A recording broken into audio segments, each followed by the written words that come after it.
চাহিদা অনুযায়ী জ্বালানি না পাওয়ায় অসন্তোষ বাড়ছে দেশ জুড়ে। পেট্রোল পাম্পের সামনে ঘন্টার পর ঘন্টা অপেক্ষার পরও কাঙ্ক্ষিত জ্বালানি পাচ্ছেন না অনেকেই। সংকট মোকাবেলায় সরকারকে দীর্ঘমেয়াদী সমাধানের পথে হাঁটার পরামর্শ দিয়েছেন বিশেষজ্ঞরা। মিফতাহ গালিবের রিপোর্টে বিস্তারিত, ক্যামেরায় ছিলেন আবুল বাশার। গত এক মাস ধরে ইরানে যুক্তরাষ্ট্র ও ইসরায়েলের যৌথ বিমান হামলায় বিশ্বজুড়ে তৈরি হয়েছে অনিশ্চয়তা। পাল্টা প্রতিশোধ নিতে ইরান মধ্যপ্রাচ্যের মার্কিন ঘাঁটি এবং ইসরায়েলের হামলার পাশাপাশি কৌশলগত অবস্থান নেয় হরমুজ প্রণালীতে। পৃথিবীর মোট চাহিদার 20% অর্থাৎ প্রায় প্রতিদিন 18 মিলিয়ন ব্যারেল তেল পরিবহন হয় এই প্রণালী দিয়ে। যুদ্ধের প্রভাবে ইউরোপ এবং জ্বালানি সমৃদ্ধ মধ্যপ্রাচ্য ছাড়িয়ে সংকট শুরু হয়েছে বাংলাদেশের মতো আমদানি নির্ভর দেশগুলোতে।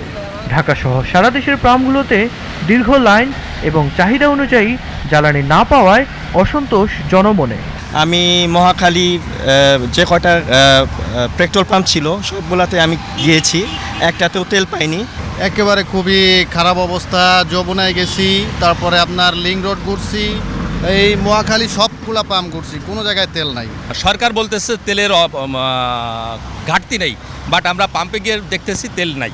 অতএব সরকারের উচিত এখানে এই যে সিন্ডিকেট যদি থেকে থাকে সেটা অবশ্যই এটা কার্যকরী ব্যবস্থা গ্রহণ করা। এটা খুবই দুঃখজনক। নামাজ পড়তে পারি নাই, দুপুরে খাবার খাইতে পারি নাই, এমনকি প্রস্রাব পায়খানা পর্যন্ত যাইতে পারি নাই।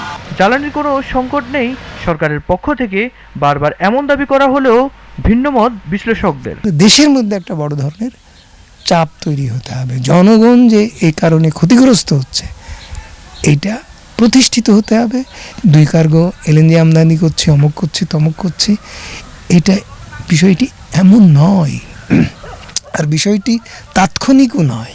বিশেষজ্ঞরা বলেছেন এই পরিস্থিতিকে সুযোগ হিসেবে নিয়ে জ্বালানি সংকট মোকাবেলায় দীর্ঘমেয়াদী পরিকল্পনা নিতে পারে সরকার। বিষয়টি ধারাবাহিক, সার্বক্ষণিক এবং দীর্ঘমেয়াদী। যুদ্ধ দীর্ঘায়িত হলে কি হবে না হবে এই বিবেচনা অন্য দেশের জন্য প্রযোজ্য হতে পারে। আমি আমার দেশের জন্য এটা বিবেচনা করছি না। আমি বিবেচনা করছি যে এটা সুযোগ তৈরি হয়েছে, এই সুযোগে আমরা আমাদের সমস্যাটা সমাধান করে নেব। পলিসিগত সমস্যার সমাধানটা করাটা জরুরি। দেশের জনগণকে সঙ্গে নিয়ে চলমান সংকট মোকাবেলায় কাজ করার আহ্বান সংশ্লিষ্টদের। Miftah Ghalib, GTV news, Dhaka.